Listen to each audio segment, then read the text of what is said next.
यहाँ के कई गांव नक्सलवाद से प्रभावित है। यहाँ ना लाइट है, ना पानी और ना ही कोई घर। अंधेरा होगा फिर आप क्या करेंगे? इसको धूप में रखना है, चार्ज होने के बाद रात को ऐसे जला के सोना है। इसकी लाइट तो बहुत कम है। अब क्या लाइट नहीं। इसमें मिट्टी, कीड़े, मछलियाँ सब हैं, पर पानी का सोर्स यही है, तो इसको ही पीते हैं। लाल पानी पीने से गाय मर गया, बैला मर गया, मुर्गा मर गया, कई लोग मर गए। यहाँ लोग राशन के लिए भी बोट से आते हैं। ये एक छोटी सी नाव है और इससे ही राशन लेके यहाँ से जाया जाता है। नशा सबसे ज्यादा छत्तीसगढ़ में है। यहाँ पे पंखा नहीं चलता? जी नहीं। गर्मी लगती है? जी। ये एक वॉशरूम है सरकारी अस्पताल का। अगर कोई बीमार नहीं है तो यहाँ आके जरूर हो सकता है।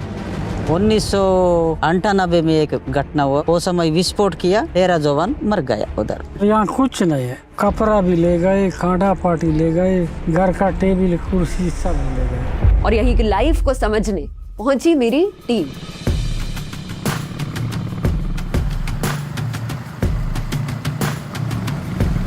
जहां पहुंचना आसान नहीं था।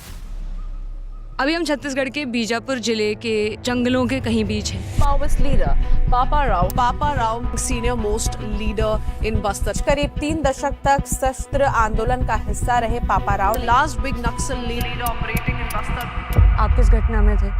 किस घटना में? पहले एक 1998 में एक घटना हुआ, वो आम्बुश किया, वो समय विस्फोट किया, 13 जवान मर गया उधर। अच्छा, तो जब कोई नक्सली बनता है तो उससे गांव वालों को क्या नुकसान होता है? गांव वालों को नुकसान नहीं होता। हम गांव वालों को, सभी लोगों को साथ जाएंगे, हम लोग मोटिवेशन करते, हम लड़ाई करना, हम देश को मुक्ति करना करके वो लोगों को मोटिवेशन करते रहते। जो आप बोल रहे हो देश को मुक्ति, तो किस चीज से मुक्ति आप बात करते हैं इस बारे में? मुक्ति बोलने से वो देश को मुक्ति करना है। जनता ना राज सत्ता उनको गिरा के हम कम्युनिस्ट सत्ता लाने के लिए। पहले नक्सलवाद का प्रभाव यहाँ कैसे था? बहुत था पहले बहुत था। हाँ, आप लोग भी तो इधर नहीं घुस पाते ने उस समय। आप लोग को आने ही नहीं देते? हाँ, आने नहीं देते, पूरा खींच के ले जाते, ऐसा टाइप। अभी कम हो गया। नक्सलियों के डर से कई लोग अपने गांव खाली करके चले गए थे, पर आज कुछ लोग वापस अपने गांव लौटने की कोशिश कर रहे हैं, पर अब उनकी जिंदगी पूरी तरह बदल चुकी है। और आपका घर कहाँ पे था? यही था पहले का घर। पहले का घर यही था, मिट्टी का कपड़ा बनाते हैं ना। हाँ। उसको मैं बनाया खुद। 2005 में वो मारकाट वाले आए तो छोड़ के पक गए। तो यहाँ कुछ नहीं है, कपड़ा भी ले गए, खाना पार्टी ले गए, घर का टेबल कुर्सी सब ले गए। तो आप जब यहाँ से गए तो कुछ लेके नहीं जा पाए? रात को चोरी से बगे आए हम, पहना हुआ कपड़ा से। और जाते समय कोई देखेगा तो फिर काट देगा। ये एक राशन सेंटर है। यहाँ लोग 3-4 घंटे चलकर आते हैं राशन लेने के लिए। क्या नाम है आपका? मन की। हाँ। आप कितने बजे आए यहाँ पे? सुबह 9 बजे। 9 बजे सुबह। किस लिए आए हैं? चावल लेने के लिए। तो अभी मिला है चावल?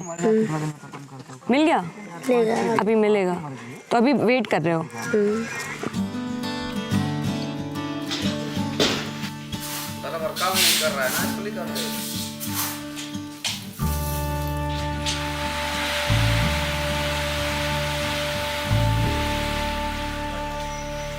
ये बोल रहे हैं कि नदी उस पार से आते हैं बोट के माध्यम से, और सोसाइटी जैसे खुलने का टाइम रहता है तब तक का वेट कर लेते हैं। जैसे चावल देते हैं तो ठीक है, नहीं देते हैं तो भी अपने समय पे फिर वापस चले जाते हैं। अगर चावल देते हैं तो ले करके जाते हैं। चावल मिलने के बाद उसे सर पर ढोकर ही जाना पड़ता है।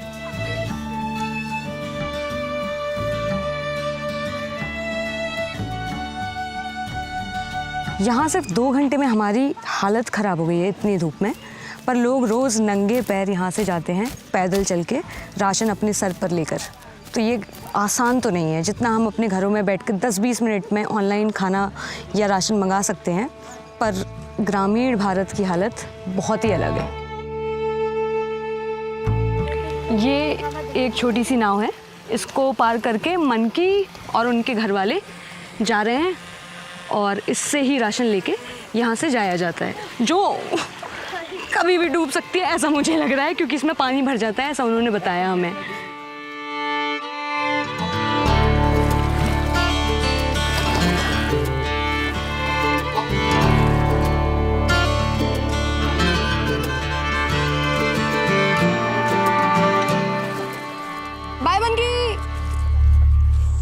छत्तीसगढ़ में 10 से ज्यादा आयरन माइंस हैं जहां से जहरीला वेस्ट निकलता है और लोकल रिवर्स को ये लाल रंग दे देता है। और इसका ही पानी लोग पीते भी हैं। इसमें मिट्टी, कीड़े, मछलियाँ सब हैं, पर पानी का सोर्स यही है, तो इसको ही पीते हैं।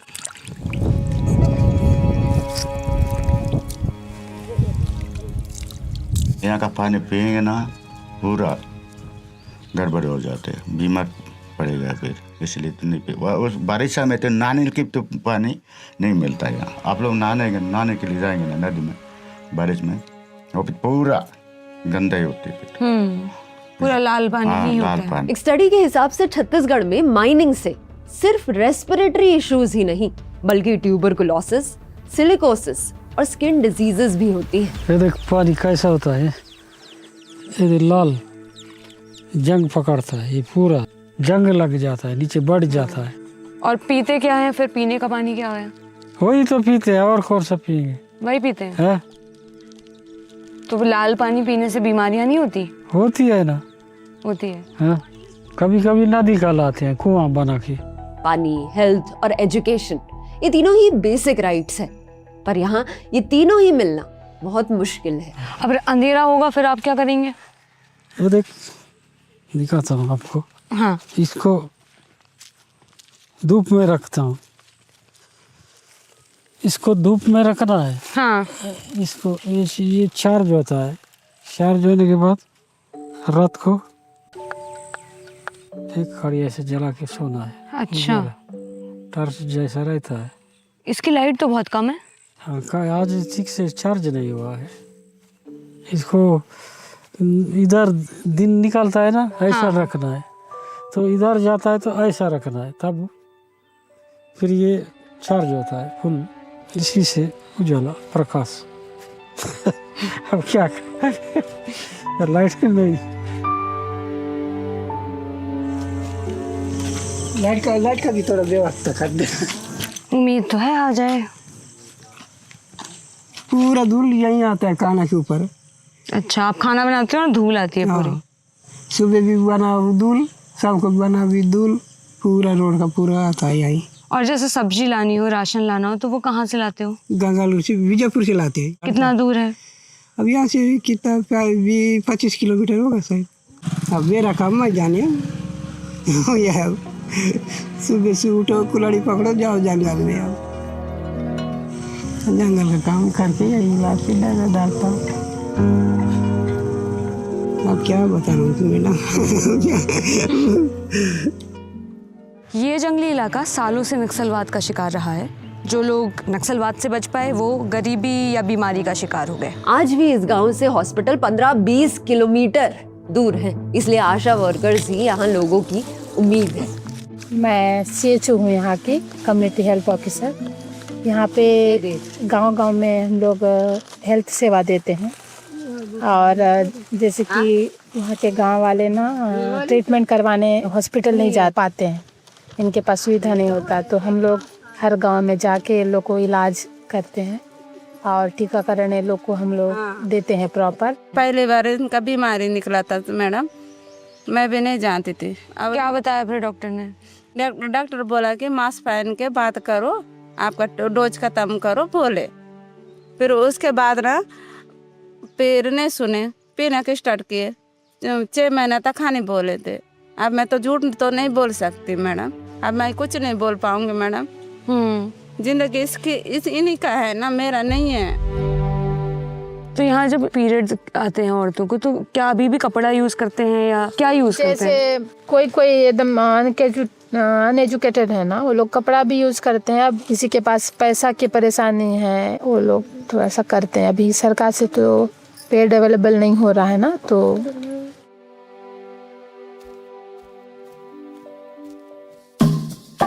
यहाँ के गांव में गोंड ट्राइब के लोग रहते हैं और यहाँ ऐसे बाजार लगते हैं जरूरत का सामान लेने के लिए।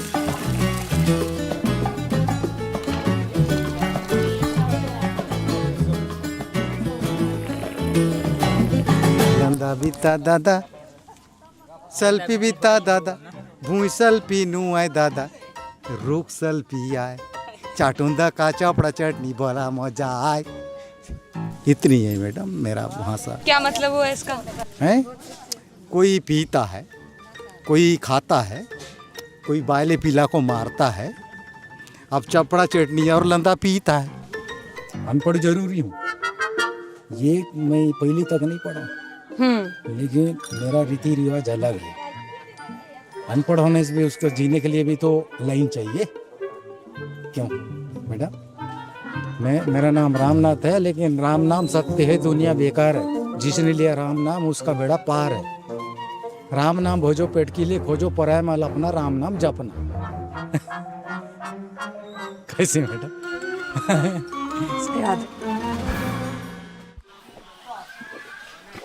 गोंडी में लंदा बोलते हैं, हिंदी में मंडिया बोलते हैं, है ना।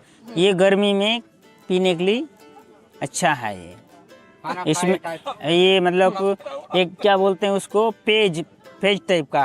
ये मतलब इसमें भूख भी नहीं लगता है, इसमें हल्का सा मतलब नशा आएगा इसमें। अच्छा, वहाँ मैंने देखे स्मारक बने हैं, वो किस चीज़ के बने हैं? वो जो क्या बोलते हैं, जो खत्म होते हैं ना, उनके लिए बनाया गया। और जब किसी की मृत्यु होती है तो उनको जलाते हैं या गाड़ते हैं? नहीं, जलाते भी है, गाड़ते भी है। हाँ। ये कैसे डिसाइड होता है कि गाड़ना है या जलाना है? इसमें ना मतलब जो मतलब अपने प्राकृतिक को मानते हैं ना, उस टाइप के लोग मतलब रहते हैं, उन लोग को गाड़ते हैं, है ना। जो मतलब ऐसे साधारण जैसे हैं, हम हो गए हैं, ये लोग हो गए हैं, ऐसे लोगों को जलाते हैं। अच्छा। हाँ। नशा सबसे ज्यादा छत्तीसगढ़ में है। मोआ गिरता है, ऊपर से सल्पी गिरता है, लंदा और बेला चलता है। सही है, झूठ है ना? इतनी है। नमस्कार। नमस्कार। आप लोग कहाँ से आए हो? हम दिल्ली से। दिल्ली से। दिल्ली आगरा के आसपास है क्या? हाँ। आप गए हो? आगरा का ताजमहल भी देखा है हमने। अच्छा, कैसा लगा? बहुत अच्छा लगा। यहाँ कई लोग महुआ बिनते हैं, जिससे लोकल दारू बनती है और इसी से उनका घर भी चलता है।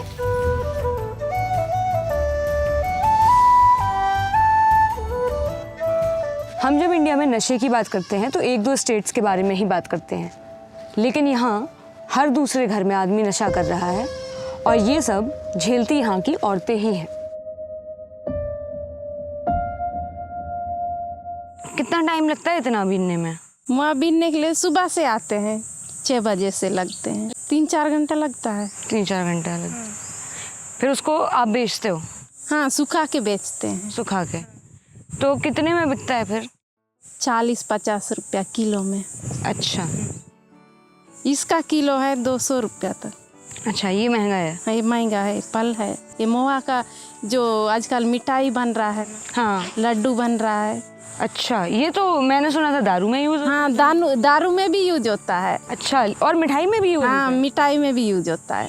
तो यहाँ के लोगों की लाइफ जो है वो जंगल पे कितना निर्भर करती है? बहुत सारा। बहुत सारा। क्या क्या आप जंगल से लाते हो? जंगल से हर चीज़ मिलता है, बाजी, कुछ खाने का बाजी मिलता है, ये फल और भी फल होते हैं, मतलब तेंदू वाला फल होता है, और ये फल मिलता है, ये मोआ मिलता है, टोरा मिलता है, इसी में निकलेगा टोरा भी। वो तेल निकाल के खाते हैं, वो शुद्ध तेल होता है, उसमें कोई केमिकल नहीं होता है, अपने हाथों से निकाला जाता है उससे।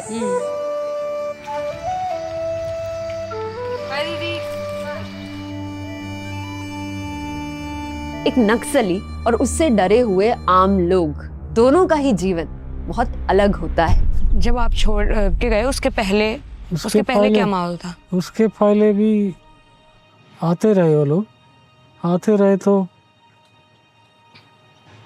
फलाना जगह आओ, खाना वगैरह लेके आओ, तो हम लोग उनके लिए खाना बना के बर्तन में डाल के दाल या सब्जी कुछ भी हो जोड़ के ले जाके देते रहे। और अगर कोई नहीं देता है तो? कोई नहीं देता है तो फिर उसको बुला के मार पीट।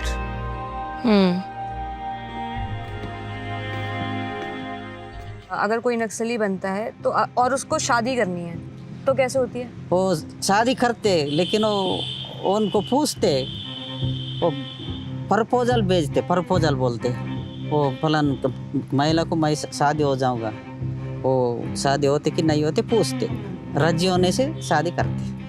और राजी नहीं होता तो? नहीं तो नहीं करते, जबरदस्ती नहीं होती। हाँ, लड़की मन के आगे शादी करूँ दे रहे मैं। अच्छा, शादी के लिए बोलते थे? हाँ। तो जबरदस्ती शादी के लिए बोलते थे? हाँ, हम जबरदस्ती शादी करूँ दिलू लड़की बन के। तो यहाँ ऐसे गांव में बहुत सारी ऐसे लड़कियों की शादी हुई है जिसको ऐसे डरा के कर दी? हाँ, मेरा भी छोटी बेटी वाले 9वीं पास था, वो तो शादी कर दी। अच्छा, उसको उनसे ही करनी पड़ी? हाँ, उसे ही नहीं कर पड़ी। तो अगर आप चाहो आपकी बेटी की शादी किसी और से हो तो आपकी नहीं चलती? नहीं। यही आपने दुकान खोली है?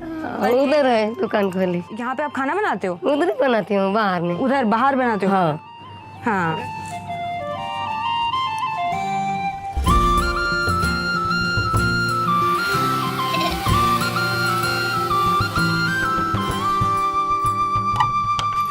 ये मिट्टी से पूरा घर बना है? हाँ। तो यहाँ ठंडक भी है? हाँ, मिट्टी का है ना खपरा। हाँ, लेकिन बारिश के समय कोई दिक्कत होती है इसमें? हाँ। इसमें पानी आता होगा? हाँ, पानी आता है इधर से। अच्छा, ये झूला है? हाँ, इसका छोटू का झूलना है।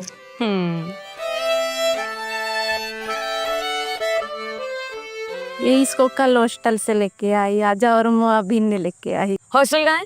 हॉस्टल इधर नहीं में, कस्तूरबा गांधी में रहती है। तो हॉस्टल में क्यों रहते हैं बच्चे? वहाँ अच्छा पढ़ाई हो, वहाँ रह के सुरक्षित रह के। बच्चे मन भी बाहर में ही पढ़ते हैं, यहाँ एक का दुका खूब कम, यहाँ आश्रम में रहते हैं ज़्यादा, स्कूल मन में उतना बच्चे मन नहीं आते हैं। ये बच्चे मन भी सब बाहर में पढ़ते हैं। कितने लोग कॉलेज जा पाते होंगे यहाँ से? कितने? यहाँ से कोई कॉलेज नहीं किए हैं। नक्सलवाद से अपने बच्चों को दूर रखने के लिए यहाँ लोग अपने बच्चों को हॉस्टल में पढ़ने भेजते हैं, पर यहाँ उन्हें ठीक से शिक्षा नहीं मिल पाती। OPQRSTUVWXYZ। अरे वाह, ताली बजाओ सब लोग। पहले अपना नाम बताओ।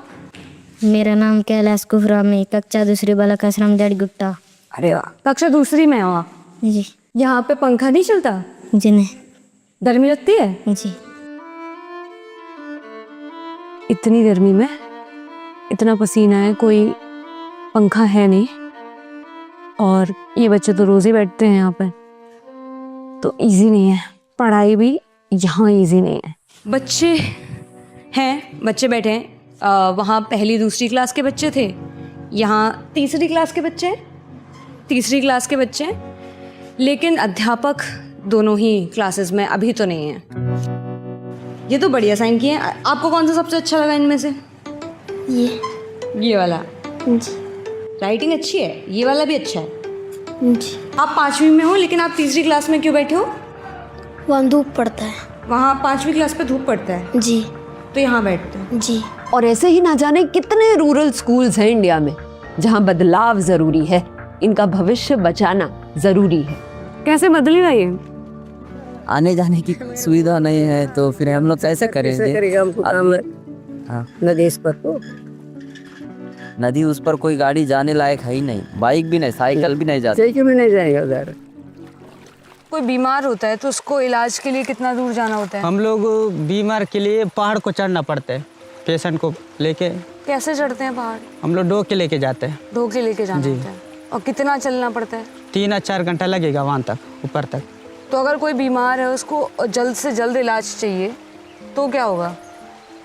फिर उसको कैसा करना है, जैसा कि दवा हुआ दे के फिर ले जाना पड़ता है। और अगर दवा लेनी है तो कितना दूर मिलती है?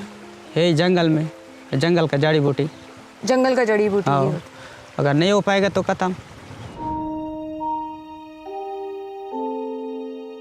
लोग दूर गांवों से हॉस्पिटल्स आते हैं, पर यहाँ भी इलाज मिलना आसान नहीं है।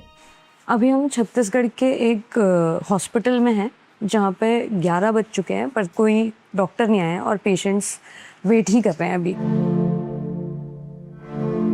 हमारा टारगेट था कि 2025 तक टीबी इंडिया से एलिमिनेट हो जाएगा, लेकिन आज हम 2026 में हैं और टीबी के केसेस यहाँ अब भी हैं।